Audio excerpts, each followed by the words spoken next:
जय मसीह की भाइयों और बहनों, आज हम जाएंगे वचन में निर्गमन का पुस्तक अध्याय 4 का 10 से आगे देखते जाएंगे। देखिए यहाँ पर लिखा गया है कि मूसा ने यहोवा से कहा, हे मेरे प्रभु, मैं बोलने से निपुण नहीं, न तो पहले था और न जब से तो अपने दास से बातें करने लगा। मैं तो मुँह और जीभ का भद्दा हूँ। यहोवा ने उनसे कहा, मनुष्य का मुँह किसने बनाया है, और मनुष्य को गूंगा या बहरा या देखने वाला या अंधा मुझ यहोवा को छोड़ कौन बनाता है। अब जा, मैं तेरे मुख के संग होकर जो तुझे कहना होगा वह तुझे सिखलाता जाऊंगा। उसने कहा, हे मेरे प्रभु, कृपया किसी और को तू भेज। तब यहोवा का कोप मूसा पर भड़का और उसने कहा, क्या तेरा भाई लेवी हारून नहीं है? मुझे निश्चय है कि वह बोलने में निपुण है और वह तुझसे भेंट के लिए निकल आता है और तुझे देखकर मन में आनंदित होगा। तो देखिए भाई और बहनों, इस बात को जब हम देखते हैं कि परमेश्वर ने मूसा को अभी चुना है क्योंकि इस्राएलियों को उनके द्वारा बाहर निकाल सके, और मूसा को उस जगह में भेजना चाहता है जिस जगह में मतलब उन इस्राएलियों ने दुख को उठा रहे हैं, तकलीफ में है, समस्या में है, मिस्र देश को। तो मूसा ने यहोवा से यहाँ पर बोल रहे हैं कि मतलब जब बोले कि मूसा ने कि हे प्रभु, मैं अगर जाऊँगा और उन लोगों को बोलूँगा कि परमेश्वर ने मुझे भेजा है, बोलेंगे तो उन लोग भी मुझे विश्वास नहीं करेंगे बल्कि मुझे झूठा कहलाएंगे। इसी वजह से मैं कैसे जा सकता हूँ बोल के, तो उसी समय परमेश्वर ने उनको अचंभित मतलब चिन्ह को दिखाया, अद्भुत चिन्ह को वहाँ पर दिखाया। पहले को लकड़ी को मतलब सांप बना दिया, जो लाठी को। दूसरा जो उसके हाथ जो मतलब उसकी छाती में रखने के लिए बोला, और जो छाती में रखा वो ढक दिया तो वह मतलब कोड़ की समान उसके से कलर का हो गया। और तीसरा जो वह बोला कि नील नदी की जो जल है उसको सूखी भूमि में डालना, तभी वो जल क्या हो जाएगा, लहू के समान बदल जाएगा।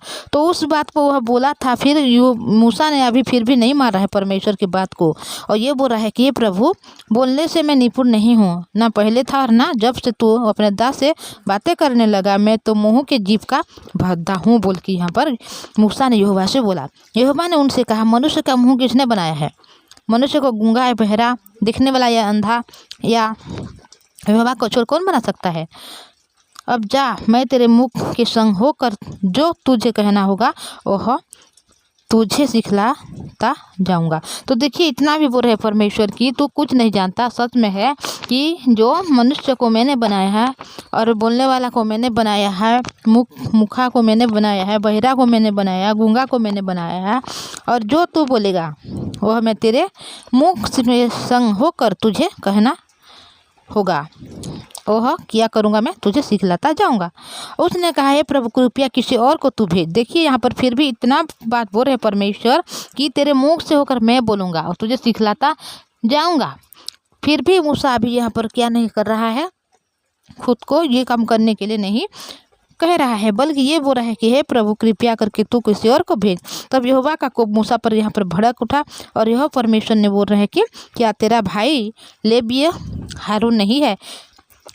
मुझे निश्चय है कि वह बोलने में निपुण है और वह तुझसे भेंट करने के लिए निकला आता है और तुझे देखकर मन में आनंदित होगा। तो देखिए यहाँ पर परमेश्वर ने मूसा से बोला कि तेरा भाई जो हारून है और तुझे भेंट करने के लिए आ रहे हैं, क्योंकि वो तुझे देखकर खुश होगा, आनंदित होगा बोल के परमेश्वर यहोवा ने मूसा से बोला। इसलिए तू उससे ये बातें सिखाना, और मैं उसके मुंह के संग और तेरे मुंह के संग होकर जो कुछ तुम्हें कहना होगा वह तुमको सिखलाता जाऊंगा। वह तेरी ओर से लोगों से बातें किया करेगा। वह तेरे लिए मुँह और तू उसके लिए परमेश्वर ठहरेगा। और तू इस लाठी को हाथ में लिए जा और इससे इन चिन्ह को दिखाना। तो यहाँ पर यहोवा परमेश्वर ने हर एक काम को मूसा से पहले से मतलब तैयार कर दिया है। फिर भी मूसा ने अभी नहीं मार रहा है, तो परमेश्वर बोल रहा है कि जो तेरा भाई हारून है वो तुझे भेंट करने के लिए आ रहा है, और तुझे देखकर वह मन में आनंदित होगा। इसलिए तू ये बातें उसको सिखाना, और क्या करना, उसके मुख से होकर मैं तेरे मुख में से होकर तुम दोनों के मुख से होकर मैं कुछ तुम्हें करना होगा वह तुमको सिखलाता जाऊँगा। और तेरी ओर से लोगों को बातें क्या करेगा, वो खुद तो नहीं करेगा इस बात को, बल्कि तेरा जो भाई हारून है वो बातें करेगा। तेरे ओर से, और तू तेरे लिए मुँह और तू सबके लिए परमेश्वर ठहरेगा। तो देखिए भाई और बहनों, यहाँ पर कितना मतलब उसको बड़ा परमेश्वर ने पावर को दे रहा है कि हारून तेरे लिए काम करेगा और तू क्या करेगा, वह तेरे लिए मुँह और तू उसके लिए परमेश्वर ठहरेगा बोल के यहाँ पर बोला।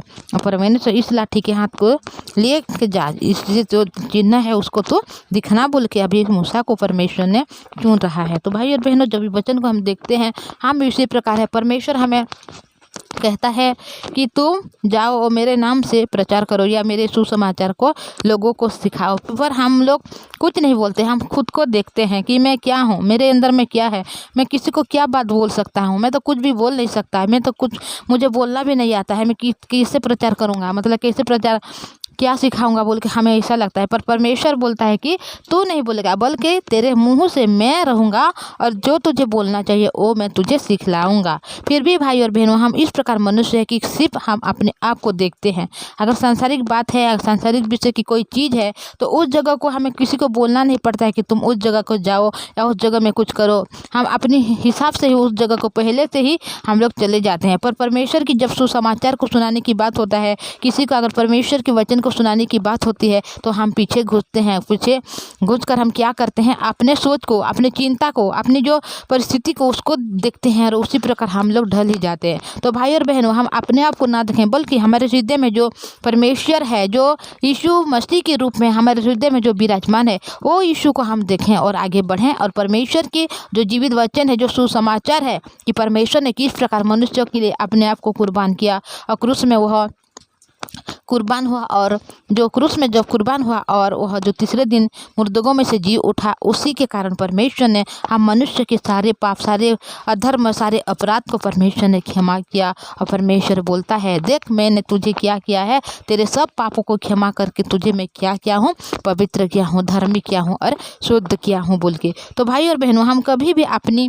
कमजोरी को ना देखें, अपनी जो मतलब ज्ञान को ना देखें, अपनी समझ को ना देखें, अपनी बुद्धि को ना देखें, बल्कि हम परमेश्वर की इस वचन को देखें। क्योंकि परमेश्वर कहता है कि जहाँ तू जाएगा वहाँ पर मैं क्या करूँगा, तेरे मुख से होकर मैं बातें करूँगा। जहाँ पर भी परमेश्वर की वचन कहा जाता है, वहाँ कोई मनुष्य नहीं करता भाई और बहनों, बल्कि परमेश्वर ही करते हैं उनके मुख से होकर। तो भाई और बहनों, परमेश्वर ने मूसा की जैसा आपको चुनना चाहता है, मूसा के जैसे आपको उस इस्राएलियों को बचाना चाहता है जो अभी भी अंधकार में है, जो परमेश्वर को वचन को नहीं जाना है, परमेश्वर को जो विश्वास नहीं किया है, उसके लहू को जो ग्रहण नहीं किया है, उसको आपके द्वारा परमेश्वर ने स्वर्ग राज को लेना चाहता है। जिस प्रकार इस्राएलियों ने अभी दुख में है, पीड़ा में, समस्या में है, और उस समस्या से परमेश्वर निकालने के लिए मूसा को अभी तैयार कर रहा है, उसी प्रकार परमेश्वर ने आपको, हमें ऐसे तैयार कर रहा है। तो हम कभी भी अपनी चिंता को ना देखें, अपनी सोच को ना देखें, अपने विचार को ना देखें, बल्कि परमेश्वर की जीव वचन को देखें। क्योंकि परमेश्वर कहता है, जहाँ तू जाएगा मैं तेरे संग जाऊँगा और मैं तेरे मुख से होकर तुझे क्या कहना है सिखलाऊँगा। तो वहाँ अपने आप को ना देखते हुए परमेश्वर की वचन को देखें और हर एक बात को, हर एक सुसमाचार को हम सुनाएं। क्योंकि परमेश्वर ने हमें चुना है, हमें अनुग्रह किया है, अपने बेटे के रूप में, अपने पुत्र के रूप में परमेश्वर ने हमें चुन लिया है। तो हमारे पास सब कुछ है। परमेश्वर अगर हमारे पास है तो सब कुछ हमारे पास है। तो हम अपने आप को ना देखें, अपनी सोच को ना देखें, बल्कि परमेश्वर की जिद वचन को देखें और आगे बढ़ते जाएं। तो मैं इतना बोलूँगी भाई और बहनों, मैं आपको रिक्वेस्ट करना चाहूँगी, अगर इस चैनल में नई है तो इस चैनल को सब्सक्राइब कीजिएगा, लाइक और शेयर कीजिएगा। तो हम लोग प्रार्थना में जाएंगे। आइए हम प्रार्थना करेंगे। पवित्र परमेश्वर पिताजी, धन्यवाद आपकी दया करुणा के लिए प्रभु, सुबह से लेकर संभाला, ये सुंदर समय को दिया प्रभु जी, इसलिए धन्यवाद कर प्रभु जी। आपकी वचन सत्य है, जीवित है प्रभु जी, और जो आप वचन देते हैं हर एक वचन काम करता है प्रभु जी। आपने हमारे इस भाई और बहन को मूसा की जैसा चुन रहे हैं पिता, जो इस्राएल लोग हैं पिता, जो दुख में है, पीड़ा में, समस्या में है, उन सबों को वहाँ से निकालने के लिए आपने जिस प्रकार मूसा को तैयार कर रहे हैं, उसी प्रकार हमारे भाई और बहन को आपने तैयार कर चुका है, ताकि पिता परमेश्वर जो लोग हैं प्रभु अभी अंधकार में फंसे हुए हैं, पाप के में डूबे हुए हैं पिता परमेश्वर, उस पाप से छुटकारा पिता परमेश्वर दिलाने के लिए प्रभु आपने हमारे इस भाई और बहन को चुना है प्रभु जी। धन्यवाद करते हैं प्रभु जी, आप उनके अनुग्रह कीजिए, दया कीजिए, उनके हर एक समस्या को आप दूर कीजिए, उनके परिवार के हर सदस्य को आपके हाथों में देते हो प्रभु। उनके हर एक काम में आशीष कीजिए, उनके पढ़ाई में, लिखाई में, उनकी नौकरी में, उनकी जॉब में, हर एक काम में आप मदद कीजिए प्रभु जी। हो सकता है फाइनेंशियल की समस्या उनके जीवन में है प्रभु, उस फाइनेंशियल की समस्या से दूर कीजिए। उनके हर एक काम को आपने संभाला है, क्योंकि आपने उनको पहले से जो चुना है पिता, पहले से हर एक काम को आपने प्रस्तुत कर चुका है। आपके पवित्र नाम को धन्यवाद करते हैं प्रभु। वचन सुनने के लिए, बोलने के लिए प्रभु उनके हृदय मन को बनाइए और वचन पढ़ने वाले बने, इस प्रकार आप उनको दया कीजिए प्रभु जी। आपने हमारी प्रार्थना सुना है, धन्यवाद। यीशु के नाम से मांगते हैं, आमीन। Thank you.